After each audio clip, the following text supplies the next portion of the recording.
Dans son amour, Dieu la Père envoya. Alors, Dieu m'a mis à cœur de pouvoir partager avec nous ce thème, Jésus-Christ, Fils de l'homme et Fils de Dieu. C'est un enseignement qui nous a été déjà donné ici, j'espère que c'était dans le grand temple. Mais comme nous sommes en train de passer aussi en ligne, nous voulons, pour nous c'est un rappel, pour certains parmi d'entre nous, ce sera un rappel, pour d'aucuns aussi ce sera la découverte, mais retenons une chose, à chaque fois qu'on écoute la parole de Dieu, il y a toujours une particularité, il y a toujours quelque chose de nouveau que le Seigneur nous communique. Même si on peut lire littéralement extenso ce qui est écrit de l'ancienne prédication, rassure-toi, avec les oreilles spirituelles, tu entendras toujours quelque chose de particulier. Amen.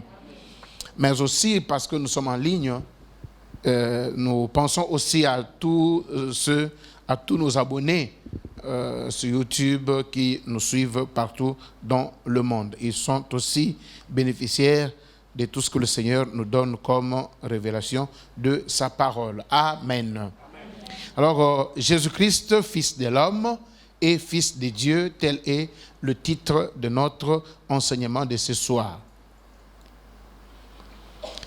Ces deux titres, Fils de l'homme, Fils de Dieu, ce sont des titres que le Seigneur s'est attribué sur la terre ou que les hommes l'ont reconnu avec.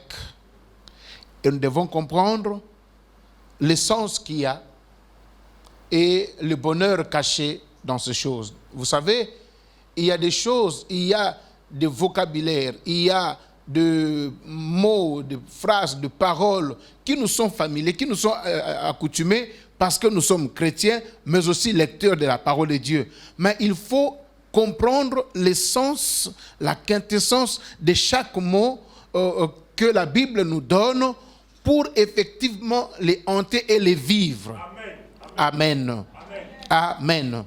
Tu sais quand on dit Jésus, Fils de l'homme, apparemment ça ne te dit absolument rien. Fils de l'homme, on reconnaît que Jésus est le Fils de l'homme. Mais il y a une très grande révélation là-dedans. Une fois découverte, ça nous donne la joie, mais aussi ça nous permet de comprendre notre position en Christ. Amen. Donc, quand nous lisons Matthieu chapitre 8,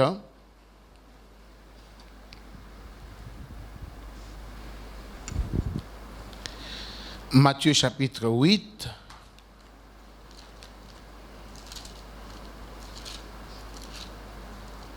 le verset 20, la Bible dit ceci, Jésus lui répondit, le renard ont des tanières et les oiseaux du ciel ont des nids, mais le Fils de l'homme n'a pas un lieu où il puisse reposer la tête. Amen. Amen. Amen. Nous découvrons ici Jésus qui répond à ses disciples qui voulaient le suivre. Il dit, toi tu veux me suivre? Regarde, les oiseaux du ciel, ils ont des nids, le renard, ils ont des tanières, mais moi, le Fils de l'homme, je n'ai pas là où mettre ma tête. Je n'ai pas une habitation fixe sur la terre. Mais alors qu'il parle de Fils de l'homme, il ne parle pas de Fils de Dieu. Amen. Il parle de qui? Fils de l'homme. L'habitation de l'homme, c'est où? C'est sur la terre ou bien au ciel? C'est sur la terre. En tant que Fils de l'homme, il devait avoir une habitation sur la terre.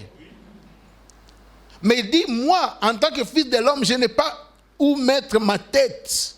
Mais les animaux qui sont moins que moi en tant que Fils de l'homme, eux, ils ont des tanières, ils ont des nids. Mais moi, vous me reconnaissez en tant que Fils de l'homme, mais je n'ai pas une maison. Amen. Alors que, toujours dans Matthieu chapitre 16, verset 16, ça c'est un verset connu de beaucoup de chrétiens. C'est la réponse de Pierre à Jésus à la question de savoir qu'est-ce que les gens disent de moi. Ils ont commencé à donner des réponses. Et finalement, Pierre donne cette réponse étant inspiré de Dieu. Il dit, Simon-Pierre répondit, tu es le Christ, le Fils du Dieu vivant. Amen. Vous connaissez la suite. Jésus n'a pas dit, non, non, non. Pourquoi tu dis que moi je suis fils de Dieu? Mais dans Matthieu chapitre 7, verset 8, j'avais déjà dit que je suis fils de l'homme. Mais il dit, ce ne sont ni l'eau, ni le sang qui t'ont révélé, mais c'est mon Père qui est dans les cieux qui t'a révélé que je suis le Fils de Dieu. Amen. Amen. Donc, nous trouvons en présence d'un homme qui se donne deux titres à la fois, qu'il est fils de l'homme, mais il est aussi en même temps fils de Dieu. Mais finalement, il est fils de qui? Amen. Il est fils de qui? Il est fils de l'homme, il est fils de Dieu. Mais n'oublions pas aussi une chose. Tout ce que Christ a, nous l'avons aussi. Si Christ est fils de Dieu, nous le sommes aussi en lui. Amen. Mais si Christ est aussi fils de l'homme, c'est que nous sommes aussi des fils de l'homme. Ou les fils des hommes. Amen. Alors, fils de Dieu, fils de l'homme. Ou fils de l'homme, fils de Dieu. Dieu avait déjà conçu un plan. Le plan de Dieu n'a pas évolué avec l'homme, mais le plan de Dieu était déjà conçu avant même que les hommes, ou avant même que tout ne soit créé, que ce soit dans les cieux ou sur la terre. Amen. Voilà pourquoi on dit en lui, il n'y a ni changement, ni ombre de variation. Dieu n'évolue pas, Dieu ne change pas. Mais par contre, c'est les hommes qui évoluent avec le temps. Dans le plan de Dieu, après avoir tout créé, il avait prévu qu'un jour, qu'il se fasse voir à toutes ces créatures. Je reprends. Et retenez, suivez avec beaucoup d'attention, c'est un enseignement. Amen.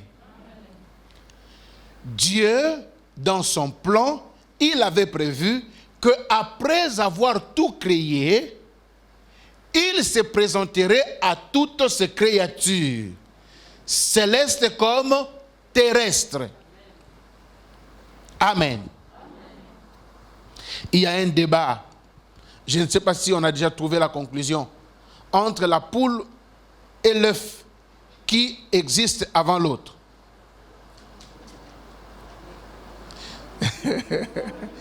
Amen. Maintenant, entre le trône de Dieu et Dieu, qui existe avant l'autre? Là, c'est facile. Mais par contre, dans l'imaginaire collectif, nous pensons que Dieu a commencé à exister étant déjà assis sur son trône. Quand on pense à Dieu, on pense directement à son trône. Quand on pense à l'existence de Dieu, on a une image d'un Dieu assis sur le trône. C'est bien beau. Quand nous sommes nés, nous avons trouvé nos parents déjà adultes. C'est comme si les parents n'ont jamais été enfants. Les amis avec qui on a grandi ensemble depuis l'enfance jusque-là, pour ceux qui continuent encore à vivre sur la terre des humains, nous avons créé un groupe sur WhatsApp où nous sommes en train de nous rappeler de tous les vieux beaux temps, et il y a des photos qui sont publiées, on se regarde 30 ans en arrière, on meurt de rire. Ah, moi j'étais comme ça. Amen. Et l'occasion pour nous de présenter ou de montrer aux enfants, regarde, ah papa c'est toi. Et du coup, mon enfant peut retrouver une photo de moi où il est plus âgé que moi.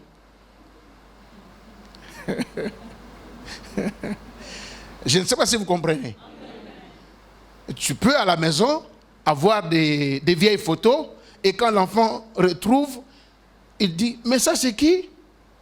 À l'époque, tu pouvais avoir 15, 14, 16 ans, mais alors que l'enfant là aujourd'hui a 20 ans. Il est plus âgé que toi sur la photo.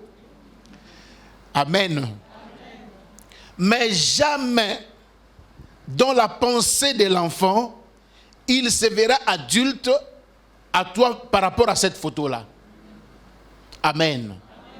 Nous avons des vieilles photos de nos héros nationaux, de pères des indépendances. Celui que je connais, l'illustre de beaucoup des Africains ici en Afrique centrale. Lumumba, Youlou, voilà, Philbert Youlou. Et quand vous le regardez, à l'époque, ils avaient 25 ans, 30 ans. Et quand tu regardes sur cette photo-là, alors que moi aujourd'hui j'ai 35 ans, mais je me plains, tous les cheveux sont tombés, alors que je n'ai que 25 ans. Bon, je vous ajoute 10, ça fait 35. Alors, regardez, quand je regarde cette photo, je ne me vois pas plus vieux que ces hommes-là. Mais alors que sur ces photos-là, ils sont trop jeunes. Je ne sais pas si il vous arrive aussi. Vous êtes déjà maman, vous êtes déjà papa, mais vous regardez la photo de votre mère à sa jeunesse, trop jeune encore, elle avait 15 ans, mais dans ta tête, tu ne te verras pas plus vieille qu'elle. Tu sais toujours que non, c'est elle ma mère, c'est lui mon père. C'est pour dire, la vraie personne, ce n'est pas celle qui est affichée sur une feuille ou une photo, mais c'est la personne que nous avons dans notre esprit. Dieu a fait que, quand on est mère, on a mis au monde des enfants. Les enfants garderont dans leur esprit la personne qu'ils sont venus trouver dans le monde. Non pas la personne qui a existé avant eux. C'est ça la faiblesse de la mémoire humaine. C'est ainsi que nous aussi, étant créés, nous voyons Dieu dans notre imaginaire étant assis sur le trône. Nous ne poussons pas la réflexion plus loin pour voir est-ce que Dieu a commencé à exister. C'est aussi une faiblesse de langage. Hein? Quand je dis Dieu a commencé à exister. Dieu n'a pas ni commencement ni fin. Mais c'est la faiblesse de langage. Comprenez-moi très bien. Amen. Mais le trône de Dieu a commencé à exister. Mais Dieu lui-même n'a pas ni commencement ni fin. Mais nous les humains, quand nous pensons à Dieu, nous le pensons sur son trône. Il y a même d'autres qui chantent le trône de Dieu. J'ai aimé un frère qui a dit, non, arrêtez de glorifier le trône, glorifiez celui qui est sur le trône. Amen. Amen. Donc, Dieu existe avant toute chose. Et même son trône, c'est lui-même qui l'a créé. Amen. Amen. Mais Dieu n'existe pas au même moment que son trône. Tout, c'est Dieu qui a créé. Même son trône, c'est lui qui a créé. Même les cieux, l'espace où on pense que Dieu y est, c'est Dieu qui a créé. Amen. Savez-vous que les cieux, c'est une création? Amen. Amen. Amen. Est-ce que vous êtes avec moi? Amen. Savez-vous que le ciel a été créé par Dieu? Amen. Savez-vous aussi que la terre a été créée par Dieu? Amen. Savons-nous que toutes les planètes, l'univers entier, les cieux, monde visible et invisible sont des créatures de Dieu? Amen. Ok. Et tout ce qu'ils renferment, c'est Dieu qui a créé. Mais dans notre imaginaire, quand on pense à Dieu, on pense aux cieux. C'est comme si Dieu est aux cieux. Oui, Dieu est aux cieux. Mais si le ciel a été créé, mais où était Dieu quand il créait les cieux? Amen. C'est une grande question. J'ai la réponse, mais la difficulté des temps ne me permettra pas aujourd'hui de donner la réponse, car il y a beaucoup d'éléments qui doivent entrer en jeu pour comprendre ce qui s'était passé. Ce n'est qu'une partie remise, nous aurons le temps d'en parler. Mais ce que vous devez connaître, Dieu est le seul qui n'a pas une existence qui commence quelque part. Il n'a ni commencement, ni fin. Mais les cieux ont un commencement et une fin. Il y aura un jour où Dieu va prendre et les cieux et la terre, il va les fracasser pour les jeter afin de créer le nouveau cieux et la nouvelle terre. Mais pendant qu'il créera le nouveau ciel-là, Dieu continuera toujours à exister.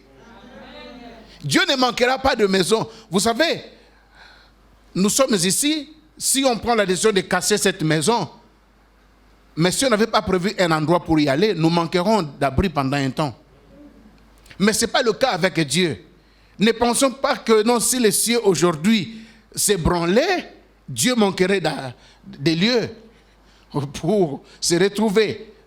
Mais ce que nous devons savoir, tout existe en lui. Amen. La conclusion de la réponse, et les cieux, des cieux, qui ne peuvent pas les contenir, et la terre, toutes ces choses se trouvent en Dieu. Dieu est dedans, mais il est aussi en dehors de toutes ces choses. Donc, Dieu est le seul qui a existé avant toutes choses, et tout ce qui existe ont été créés par lui et lui seul. Il est le seul créateur incontesté. Amen. Amen. Alors, Dieu qui a tout créé, et quand il créait, il y a aussi une vérité, c'est que Dieu est invisible. Nul ne peut voir Dieu et vivre. Mais Dieu, dans sa préscience, il avait déjà prévu que je me montrerai aux hommes et aux anges, à toute ma création, je me montrerai un jour. Et dans le plan de Dieu, ce n'est que par Christ, par son Fils, que le Dieu invisible se manifeste. Amen. On ne peut pas voir Dieu en dehors de son Fils. Car le Fils est l'image du Dieu invisible. Le Dieu qu'on ne peut voir et vivre se laisse voir par son Fils. Amen.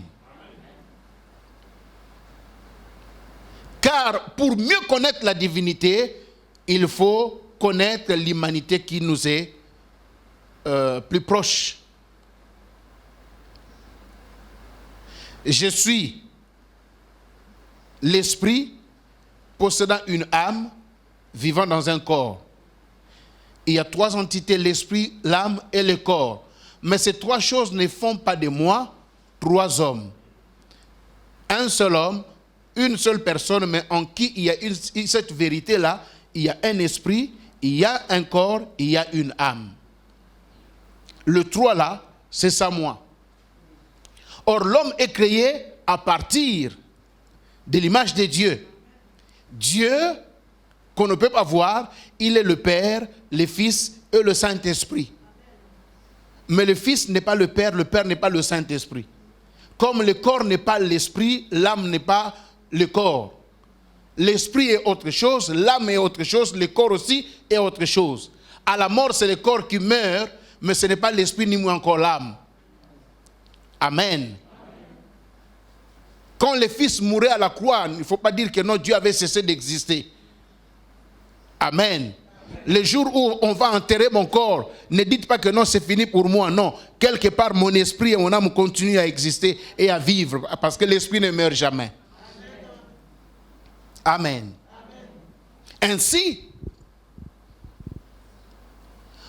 vous ne pouvez me voir que par mon corps. Amen.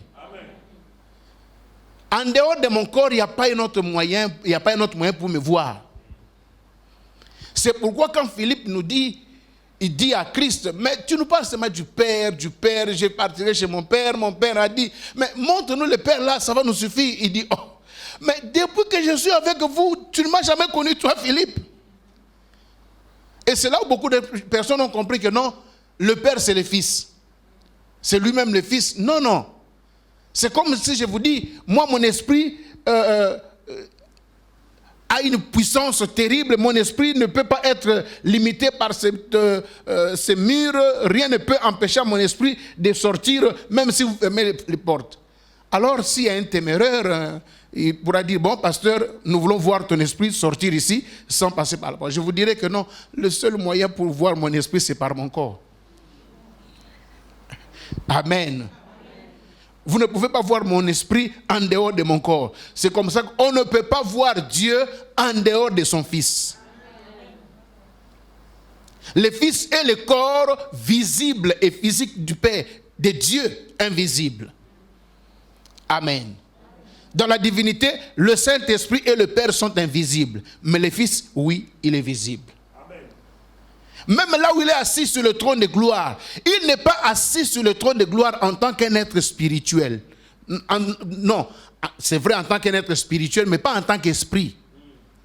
L'ange a dit, cet homme que vous voyez monter, tel qu'il est monté, tel qu'il reviendra. On l'a vu monter et il est allé s'asseoir avec son corps de gloire sur le trône. Amen. C'est tellement merveilleux quand je pense que c'est comme ça que nous irons aussi là-bas au ciel. Et c'est là où les anges ne comprennent pas. Amen. Oh, que Dieu nous aide à comprendre ces choses et à aimer les choses spirituelles au lieu de nous attacher aux choses de la terre.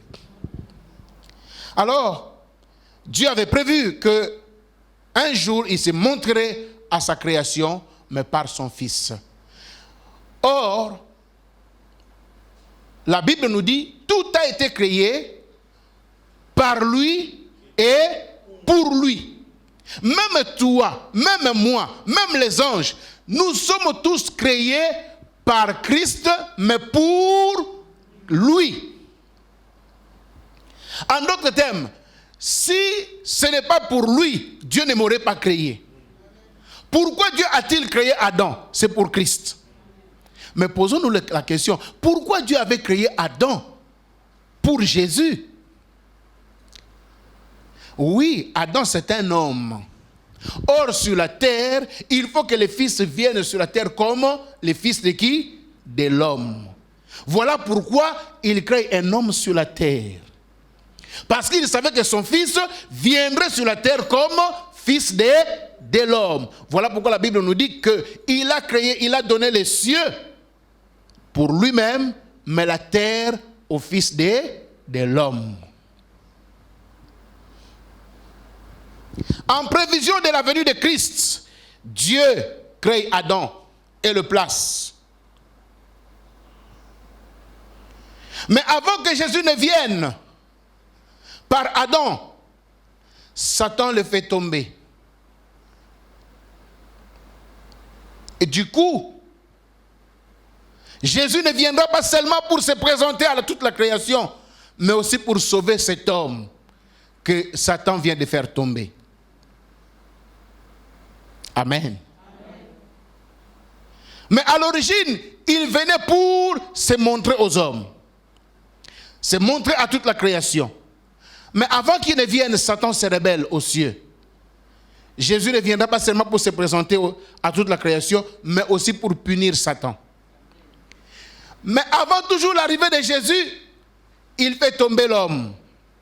Jésus viendra pour se présenter aux hommes, à toute la création, punir Satan, mais aussi sauver l'homme que Satan vient de faire chuter. Amen. Et voilà comment nous avons ces trois missions légendaires de Christ. Se présenter à toute la création, détruire les œuvres du diable, punir Satan, mais aussi sauver l'homme que le diable a fait chuter.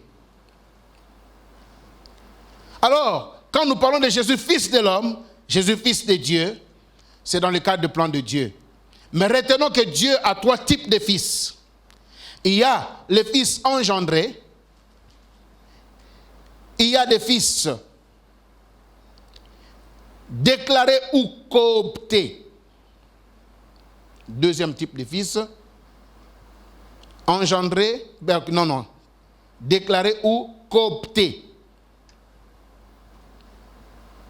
Et enfin, les fils adoptés ou adoptifs.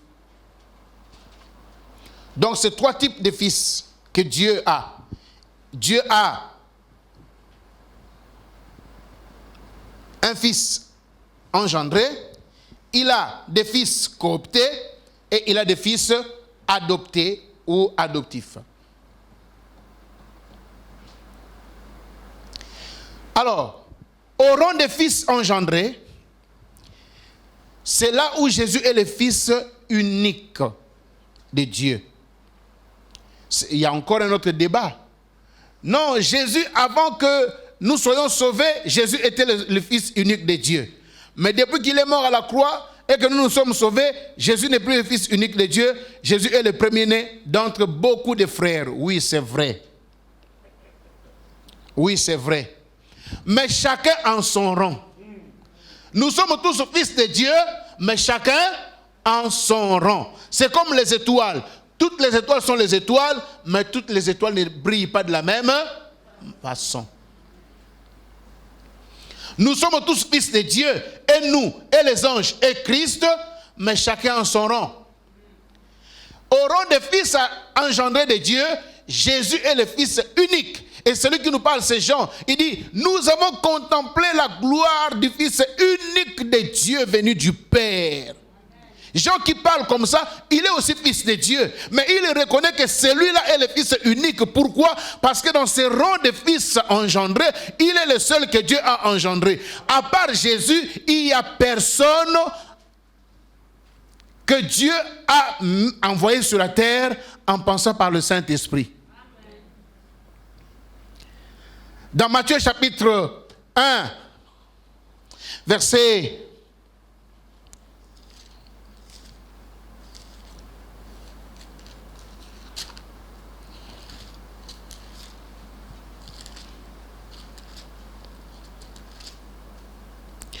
18, la Bible dit ceci. Voici de quelle manière arriva la naissance de Jésus-Christ.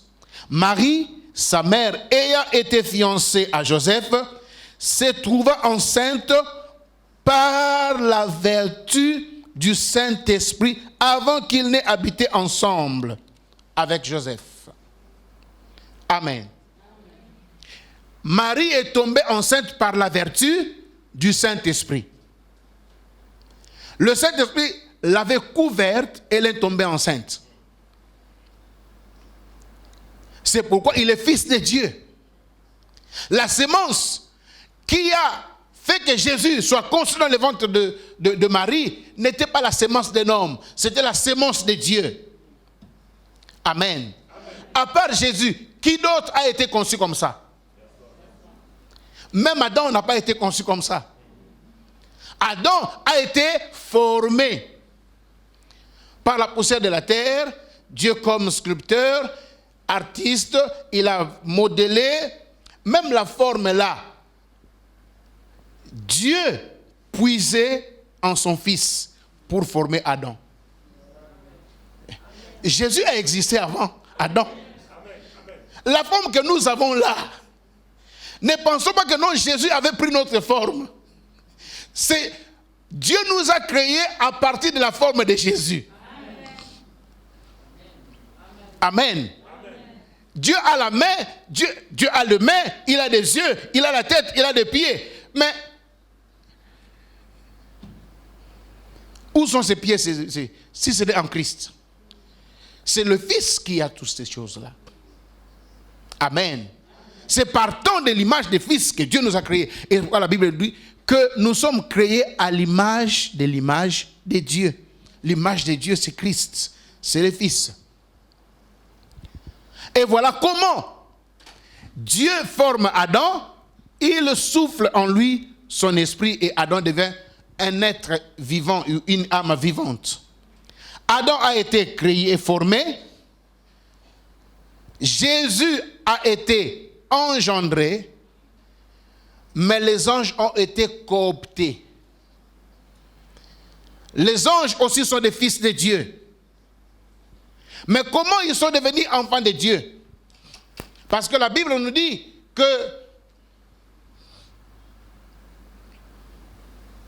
lorsque les fils de Dieu s'étaient réunis, Satan aussi avait fait quoi? Était allé là-bas. Quand on parle de cette assemblée-là des enfants de Dieu là, on ne parle pas des hommes qui s'étaient réunis quelque part et Satan aussi est venu, non. Et d'ailleurs, quand on lui pose la question pour comprendre, on lui dit, d'où viens-tu, Satan? Quelle a été sa réponse? Je viens de parcourir la terre. C'est que l'endroit où s'est passée cette assemblée, cette réunion-là, ce n'était pas sur la terre. Amen. Or, les hommes se rassemblent où c'est? Sur la terre.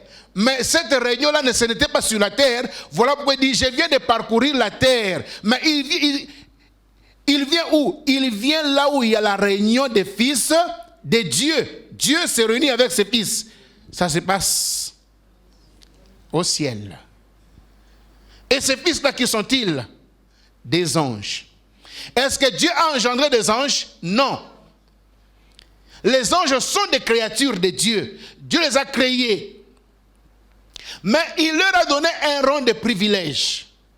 Il dit, parce que vous êtes des êtres célestes, vous êtes des êtres spirituels, je vous déclare que vous êtes mes enfants. Amen. Je peux voir des enfants en train de jouer avec mes enfants. Je dis, on me pose la question, qui sont là-bas? Je dis, ce sont mes enfants qui jouent. Mais il y a des enfants que j'ai engendrés. Il y a aussi des enfants que j'ai déclarés sont mes enfants parce qu'ils ont l'âge de mes enfants. Amen. Mais ils n'ont rien à voir avec mon sang. Amen. Les anges n'ont rien à voir avec le sang divin. Amen. Il n'y a que Christ qui a le sang divin en lui. Amen. Et nous aussi. Amen. Amen. C'est en cela même que la Bible nous dit, pour un peu de temps, nous sommes inférieurs aux anges. C'est seulement pour un peu de temps. Quand Christ était venu sur la terre, il était inférieur aux anges. Mais depuis qu'il est allé s'asseoir au trône, il est devenu supérieur aux anges et les anges l'adorent. Parce qu'il est Dieu. Amen. Alors, troisième rang des fils de Dieu, c'est des fils adoptés ou des fils adoptifs. Pour ceux qui ont besoin de passages bibliques, les fils engendrés, nous avons Psaume chapitre 2, verset 7. Là où Dieu dit par la bouche de David en tant que prophète, dit, tu es mon fils, je t'ai engendré aujourd'hui. Et pour des fils cooptés, nous avons Psaume chapitre 82.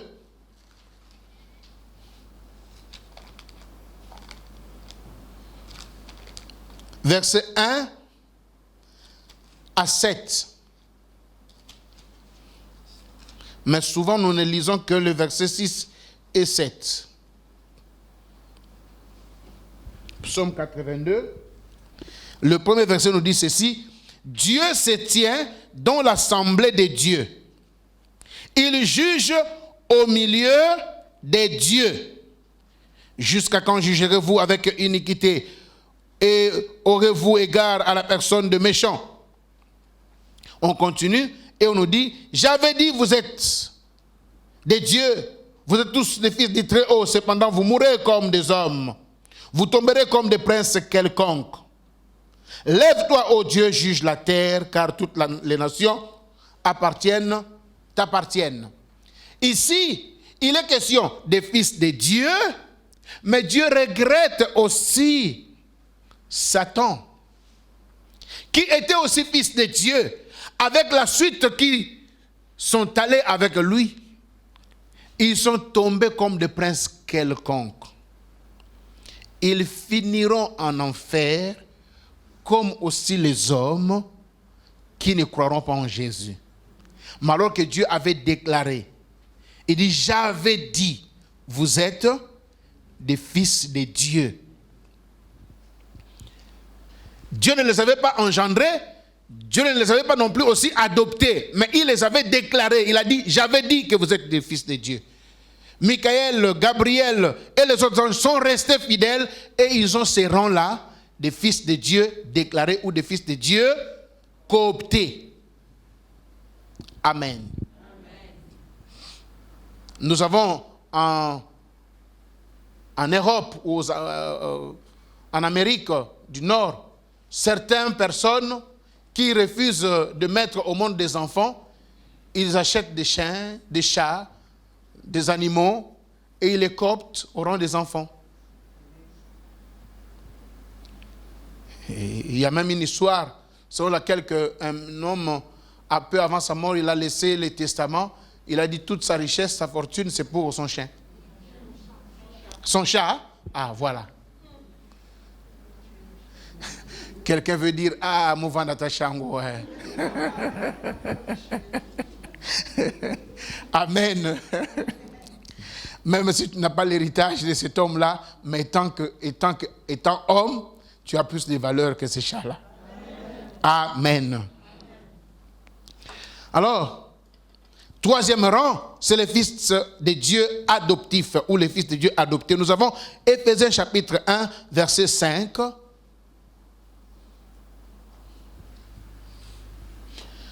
Galates chapitre 1, verset 4. Et enfin, Romains 8, 15. Qu'on nous prépare Éphésiens 1, 5, que nous allons lire. Ceux qui sont des fils de Dieu adoptés, qui sont-ils? Nul doute, vous savez que c'est nous, il s'agit de nous les chrétiens. Nous qui croyons en Christ.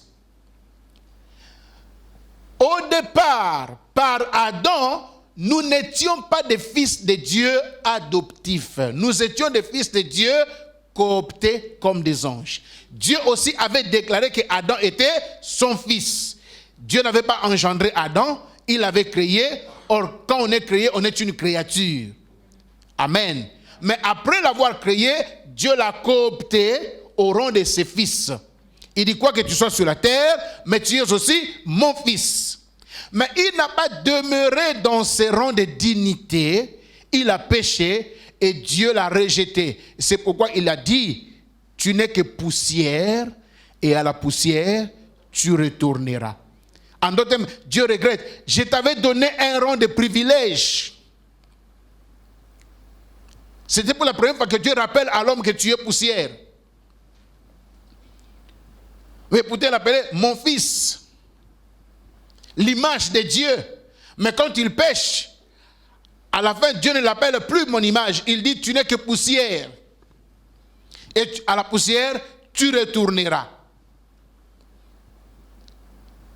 Mais quand Jésus arrive, par Jésus, si nous croyons en Jésus parce que nous croyons en lui, Dieu nous donne la seconde chance.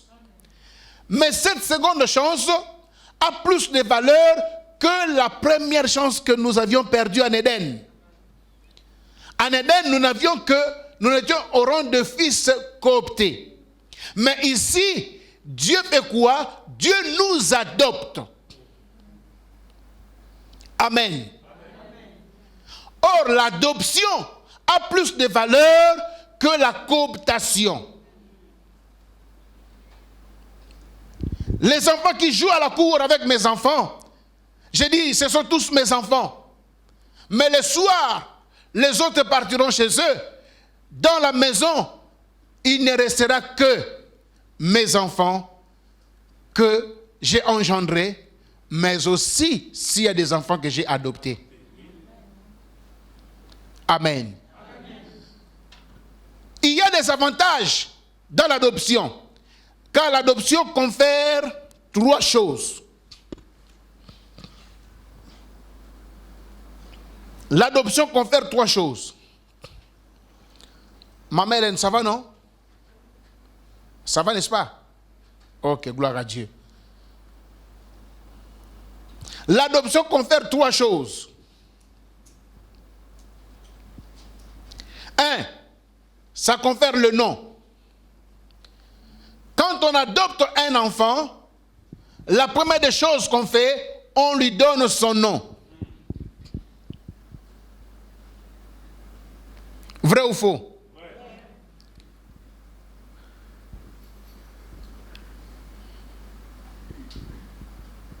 Ma prière, que le processus d'adoption dans la famille Bagana soit aboutisse pour que j'ai le nom Bagana. Là-bas, il y a un bon héritage. Amen. Voilà. Donc, si on m'adopte dans la famille Bagana, je deviens Marcel Bagana. Bananga tombe. Je perds Bananga. Je deviens Marcel Bagana. Et si le papa est gentil, il ajoute encore Destin. Marcel Destin Bagana.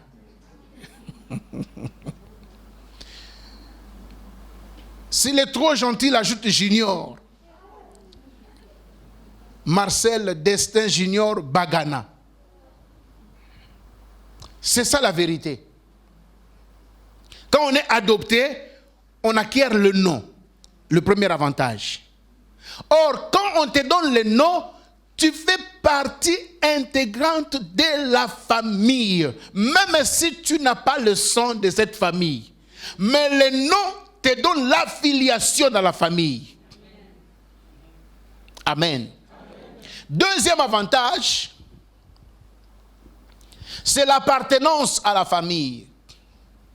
Comme je viens de le dire. On a le nom et on appartient désormais à la famille. Et on peut parler aussi au nom de la famille. On peut aussi engager la famille. Sans réserve. Amen. Qu'on le veuille ou pas, c'est ça. Et troisième avantage, c'est l'héritage. À la mort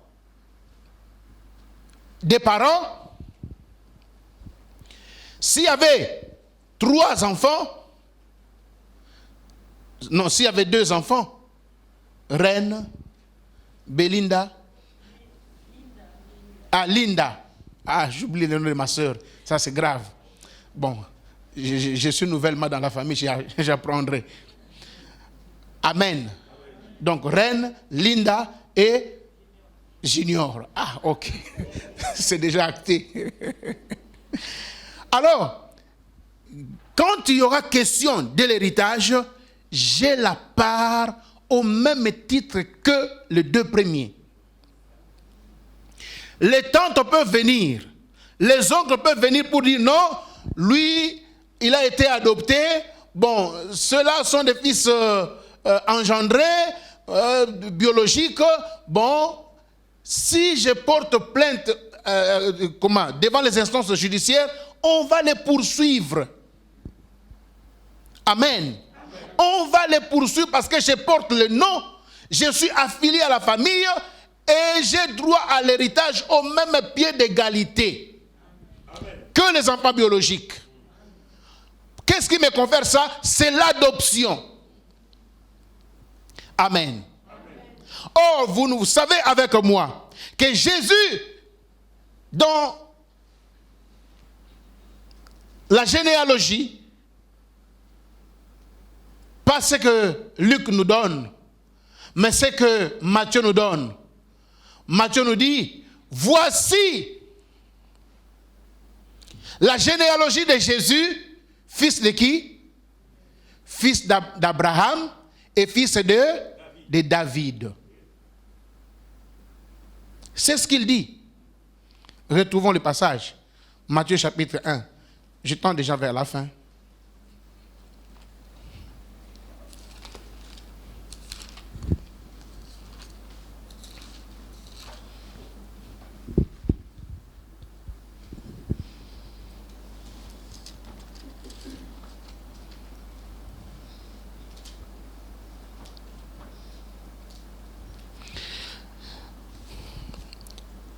Matthieu chapitre 1er verset 1. Si Diacre Léon peut lire.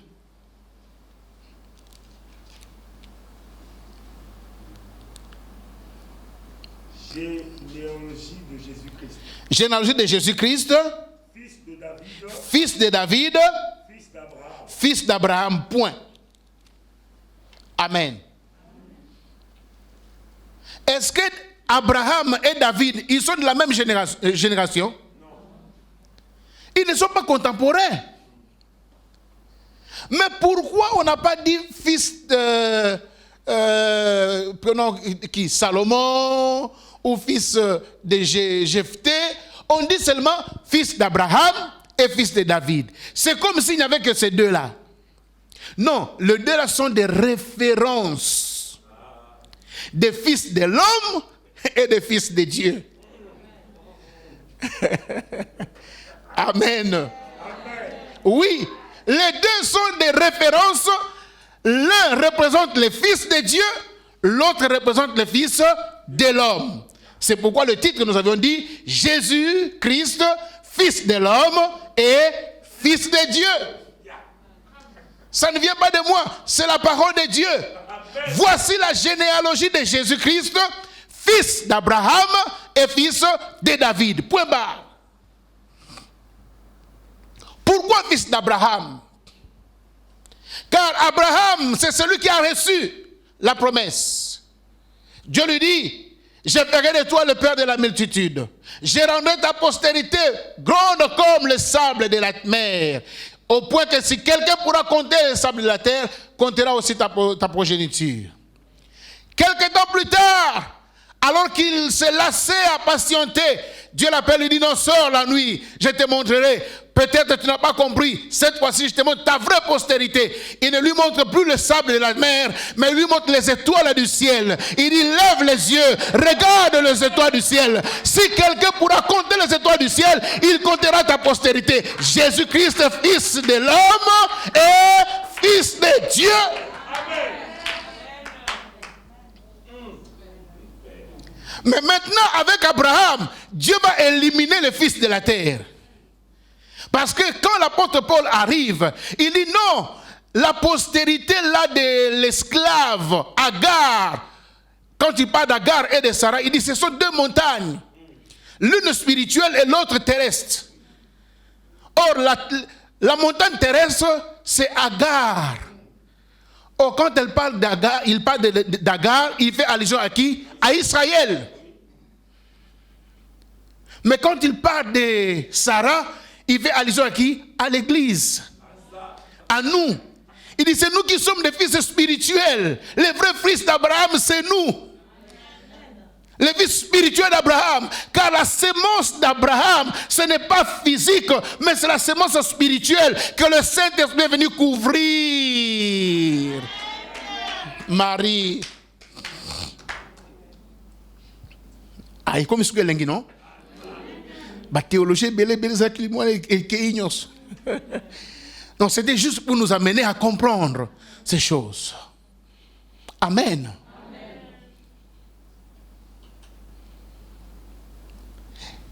Abraham représente la lignée spirituelle, la lignée céleste des fils de Dieu.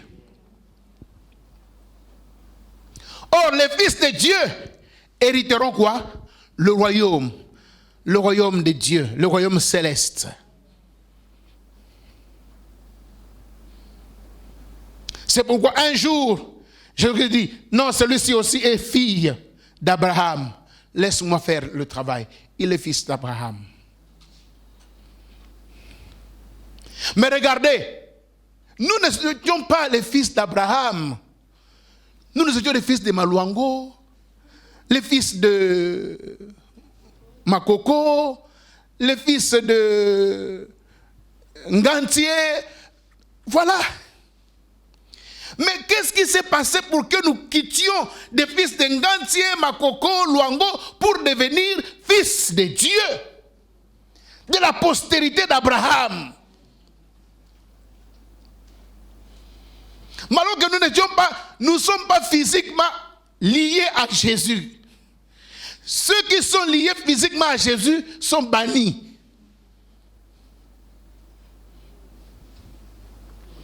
Vous savez pourquoi? Parce que Jésus qui n'est pas de cette terre, Quand on lui dit, fais ceci, dit, mon royaume n'est pas de la terre. Mais pourquoi tu es venu sur la terre et tu t'appelles fils de l'homme? Non, vous me l'avez prêté. C'est vous les hommes qui me l'avez prêté. Ah, là maintenant il pense à qui? À fils de David. David, Dieu lui dit, tu ne manqueras pas de successeurs sur ton trône. Or, le trône de David n'est pas au ciel. Le trône de David est où c'est? Sur la terre. Et voilà pourquoi aujourd'hui Israël n'a plus de roi. Israël est devenu un pays, alors que dans l'histoire, même dans sa création, Israël c'est un royaume. Ils ne peuvent pas être un royaume aujourd'hui, sinon ils mettraient un roi qui n'a rien à voir avec la lignée de David. Dieu jette sa dévolue sur Marie. Malgré que Marie n'est pas de la tribu de Juda. Il est de quelle tribu? Lévi.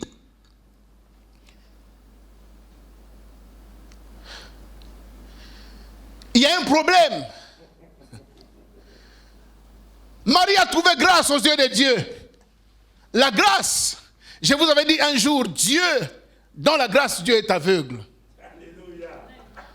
Si Dieu voyait dans la grâce, Marie n'était pas la seule vierge de son temps. Même dans la tribu de Juda, il y avait aussi des vierges. Mais parce que la grâce ne voit pas, la grâce est allée piocher Marie qui est de la tribu de qui? De Lévi. Et du coup, ça voulait amener des confusions dans le plan de Dieu. Ah, les calculs de Dieu sont insondables. Dieu est merveilleux. Or, Joseph, qui est de la tribu de Juda, est fiancé à cette dame. Mais Dieu n'a pas choisi Joseph, mais Dieu a choisi Marie.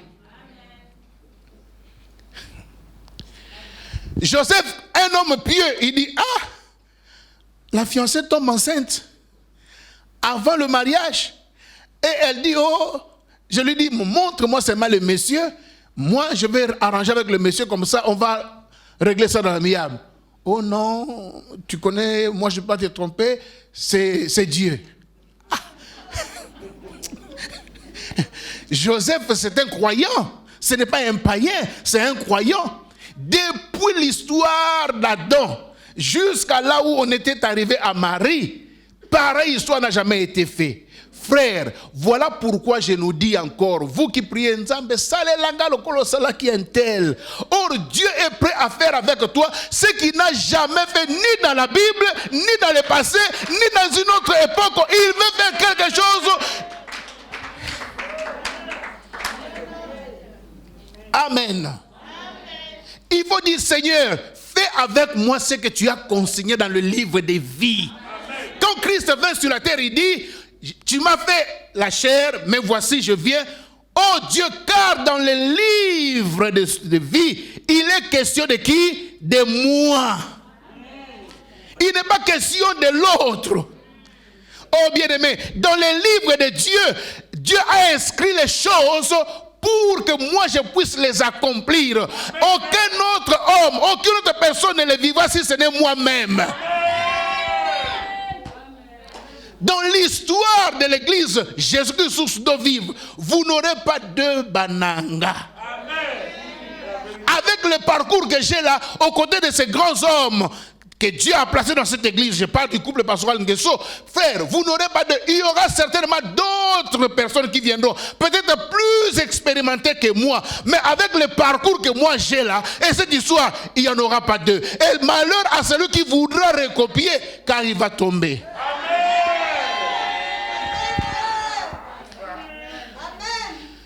Ne regarde pas sur l'assiette de l'autre, regarde dans ton assiette et dis, Seigneur, remplis mon assiette. Et du coup, quand Dieu va faire, même ceux que tu as enviés là, ils vont commencer à t'envier. Oh, on sali nengenini. Na sali l'autre côté. Ce qu'on n'a pas cherché est inimitable. Mais ce qu'on a recopié peut être aussi recopié.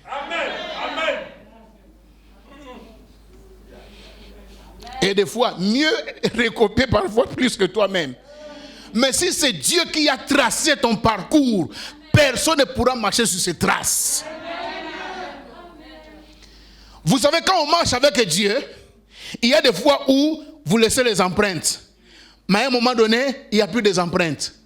Maintenant, s'il y avait quelqu'un qui te suivait, à Bunganzela. Vous savez pourquoi? Là où Dieu sait que toi tu peux faire, il te laisse. Tu marches, on voit tes traces. Là où il trouve que c'est compliqué, tes forces ne peuvent plus, il te transporte. Et c'est lui-même qui commence à marcher. Or, comme Dieu est invisible, il ne laisse pas de traces. Alléluia. Voilà pourquoi il ne faut jamais suivre. Cherche dans ton intimité une relation personnelle avec Dieu et développe des choses avec lui. Heureusement, Marie n'avait pas suivi ses contemporains, ni moins encore les caprices de son fiancé Joseph. Joseph lui a montré les Torah, il lui a montré tous les livres, tous les rouleaux pour lui montrer que non, le Dieu dont tu me parles là n'a jamais fait quelque chose de comme ça. C'est lui-même qui dit, tu ne feras pas l'adultère. Tu dis encore que Dieu est venu te donner la sainte. Oh non, jamais. Les arguments de Marie n'avaient pas tenu. Frère, il ne faut pas chercher à te justifier à tout bout de champ. Ne pense pas que tout ce que tu as dit là, les gens ont cru. Marie croyait que non, Joseph avait cru. Mais la Bible nous montre que non, après Joseph est allé, qu'est-ce qu'il mijotait? Rompre comment? Secrètement avec elle. Quand on dit rompre secrètement, c'est que le jour, il avait dit, oui, je te crois. Mais quand il parle, jamais. Dieu, lui, il a trouvé la femme. C'est ma fiancée à moi. Ah, jamais, non. Ah, ça c'est quel Dieu. Même s'il avait même dit non, c'est le prêtre qui a fait, il pouvait comprendre. Ah, même les prêtres en question. Amen. Mais pendant que Joseph préparait, là où Marie n'avait pas pu convaincre, c'est Dieu lui-même qui est venu convaincre. Alors qu'il n'était qu'au stade des fiançailles, Dieu lui dit non, je t'épargne de la dot. Il dit Joseph, ne répudie pas Marie, ta femme. Oh, Dieu, je n'ai pas encore doté. Il dit, oublie cette histoire-là. On ne verse pas la dot à une femme grosse. Cette étape-là, moi j'ai déjà fait pour toi. Toi, garde cette femme-là et adopte l'enfant qu'elle porte. Car cet enfant vient de moi. Et Dieu lui donne le nom. Il dit, voici le nom que tu donneras à l'enfant. Pourquoi Dieu lui-même n'a pas donné le nom à l'enfant? Dieu est souverain, n'est-ce pas? Il avait aussi le nom, n'est-ce pas? Mais il n'avait qu'à donner le nom lui-même. Mais pourquoi il est allé voir Joseph? Il est allé négocier avec Joseph. C'était pour l'adoption. On ne peut jamais l'appeler fils de l'homme si toi tu ne l'adoptes pas. Or, si toi tu ne l'adoptes pas, il ne pourra jamais espérer au trône de David. C'est parce que Joseph l'avait adopté qu'un jour, Jésus redescendra. Nous l'attendons comme le roi des rois pour venir s'asseoir sur le trône de David et commencer à régner. En contrepartie, comme Dieu a dit, je ne suis débité de personne. Vous m'avez aidé. Vous avez aidé mon fils, vous les humains. Vous l'avez adopté pour qu'il soit le roi des rois sur la terre en lui donnant le nom, en l'insérant dans la famille de David, pour qu'il hérite le trône de David. Moi aussi à mon tour, je vous restitue. Je vous adopte comme fils de Dieu. Et je vous appelle co-héritier de mon fils. Et le même héritage qu'il a, ce sera pour vous. Mais aussi ma maison, là au ciel, et aussi votre maison. Voilà pourquoi il a dit, je m'en vais vous préparer des places dans la maison de mon Père. Afin que là où je suis, vous y soyez aussi. Si nous sommes fils de Dieu, frère, ce n'est pas cadeau. C'est donnant. Heureusement, oh, il faut bénir Dieu pour notre grand frère Joseph. Si Joseph avait refusé d'adopter Jésus, nous ne serons pas non plus aussi adoptés comme fils de Dieu. Mais nous sommes aujourd'hui adoptés comme fils de Dieu parce que nous les humains, nous avons aussi accepté d'adopter le fils de Dieu. Or, dans le plan de Dieu, son fils doit être le roi des rois qui doit dominer la terre pendant 1000 ans. Mais comment hériter la terre? Mais si les terriens, comment dominer la terre si les terriens ne t'adoptent pas? Comment régner dans les cieux si les célestes ne nous adoptent pas? Nous irons régner dans les cieux. Les anges, quand les anges nous regardent, ils nous envient. Et si nous pouvons être comme eux, nous qui sommes ici tout le temps, on nous détrône même. Ah! Quelqu'un a chanté au ciel. Il n'y a que 2 positions. Soit assis, soit couché. La position assise, c'est pour Jésus qui est assis sur le trône. Tous les anges sont par terre. Même ceux qui étaient sur le trône se sont détrônés eux-mêmes parce qu'ils ont compris. Cet homme n'est pas seul. Il a sa femme, son épouse, qui viendra. Alors, laissons la place. Ils sont par terre. Le trône là, c'est pour qui? C'est pour toi, c'est pour moi. Mais alors que nous n'étions pas qualifiés pour ça, mais parce que nous sommes des fils adoptifs de Dieu, nous irons nous asseoir sur le trône céleste. Et nous redescendons maintenant pour régner avec lui. Jésus-Christ, fils de Dieu, fils de l'homme, fils d'Abraham, fils de David. Adopté des hommes, Dieu nous a adoptés aussi. Que Dieu nous bénisse. Dans son amour, Dieu la Père